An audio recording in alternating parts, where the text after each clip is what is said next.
স্বরচিত কবিতা আবৃত্তি। এখনো সেই বৃন্দাবনে, এখনো সেই বৃন্দাবনে বাজে শ্যামের বাঁশি।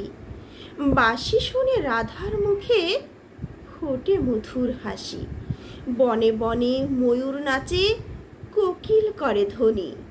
মা যশোদা বসে হাতে লয়ে ক্ষীর লবণী।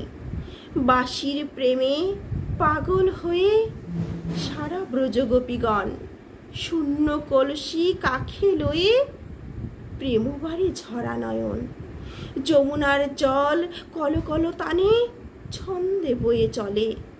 মধুর ধ্বনিতে ফুলেরা হাসে, ভ্রমর গুনগুন গেয়ে চলে। ব্রজের আকাশে আনন্দের সুর আজও ধ্বনিত হয়। রায়চরণের নূপুর ধ্বনি আজও শোনা যায়।